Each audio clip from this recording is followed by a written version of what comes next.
Welcome back to The Explainer. I am absolutely thrilled you're here today because, well, we're diving into one of the most foundational, timeless stories in all of human history. We're going to explore the ancient, incredibly prosperous kingdom of Iota. Think immense wealth, total virtue, and peace. And we're going to contrast that with the growing, kind of terrifying ambition of King Ravana, who's ruling far away from his island kingdom of Lanka. Okay, let's dive into this. Those words perfectly capture what we're unpacking today. It instantly sets the stage for this epic collision: duty against desire, truth against deception. It's not just ancient kingdoms clashing, it's a massive, sweeping journey about the ultimate cost of pride and what it actually means to hold on to righteousness when literally everything is taken away from you. So let's start right at the beginning with Act 1, the Royal Promise. The kingdom of Ayodhya was ruled by the powerful King Dashratha. And this guy had absolutely everything a king could ask for: immense wealth, a fiercely loyal army, and the deep, unwavering love of his people. But he was missing just one crucial thing: he didn't have an heir. That profound sorrow was finally resolved through a sacred fire ritual, a divine blessing that brought four magnificent princes into the world, including his extraordinary eldest son, Rama. From day one, Rama possessed exceptional courage, wisdom, and compassion. I mean, by his youth, he's already out in the dangerous forests alongside ancient sages, defeating powerful demons to protect innocent people. Then, he travels to the legendary city of Mithila, and get this, he's the only warrior capable of lifting and breaking the mighty bow of Shiva. It's an incredible feat that wins him the hand of the brilliant Princess Sita in marriage. His rapid progression from a courageous youth to a legendary prince is just stunning to see. But Rama's golden path, it's suddenly shattered. Right as the aging King Dasharatha is preparing to crown Rama as the new king, Queen Kakeyi, who is heavily influenced by her bitter servant, decides to cash in on two old promises the king made to her years ago. She abruptly halts the whole coronation and drops two devastating demands. First, her own son Bharata has to become king, and second, Rama must be banished to live in the dangerous, untamed forest for 14 long years. Now, what's truly fascinating here is how everyone reacts to this devastating news. Rama doesn't fight for the throne, he doesn't argue, he doesn't rebel. He completely accepts the exile with total grace, choosing his righteous duty to protect his father's word above absolutely everything else. And listen to this incredible quote from Sita. She refuses to stay behind in royal comfort, telling him, "Where you go, I go. A palace without you means nothing to me." Both she and Rama's deeply devoted brother, Lakshmana, fiercely choose loyalty over luxury. They willingly give up their royal lives to follow Rama into the absolute unknown. And that brings us to Act 2, the forest abduction and the search. For years, the trio actually lives a remarkably simple, peaceful life in the deep forests. They live in a small hut, they protect innocence, but that peace is completely shattered when they cross paths with the demoness named Sarpanaka.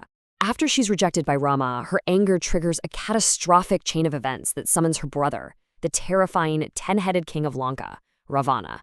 But Ravana doesn't just attack them head-on. No, he uses deception. He sets up this brilliant, tragic trap using a magical golden deer.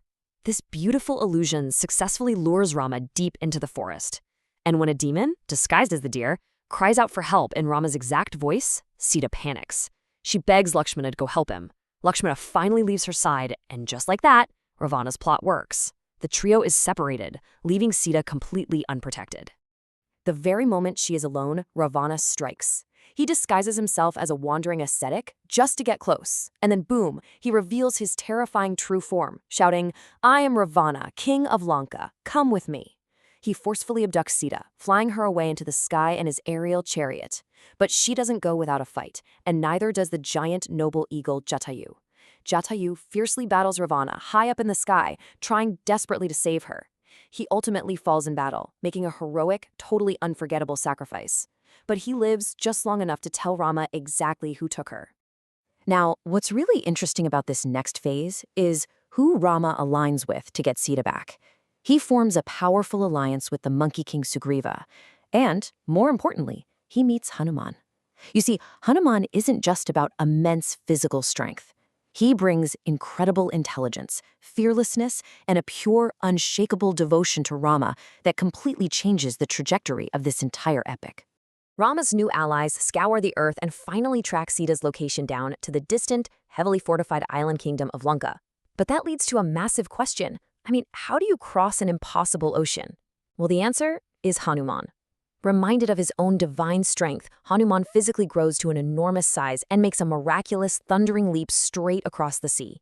He navigates storm clouds, ocean demons, and mountains just to finally locate Sita, who is being heavily guarded in Lanka's Ashoka Grove. When Hanuman finds her, he secretly delivers Rama's ring to prove his identity.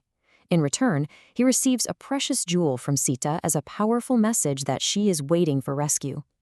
But Hanuman doesn't just leave quietly. No way. He intentionally allows himself to be captured by Ravana's guards. And when Ravana arrogantly orders Hanuman's tail to be set on fire as a punishment, Hanuman brilliantly weaponizes it. He breaks free and leaps from rooftop to rooftop, setting the great golden city of Lanka ablaze. It's a scorching, undeniable warning that Rama is coming. All right, let's move right into Act 3, the Great War. This is the epic climax of our explainer today. With Sita's location confirmed, Rama's massive Vanara army reaches the edge of the sea. Working tirelessly together, thousands of warriors place stone after stone, building a massive bridge straight across the ocean.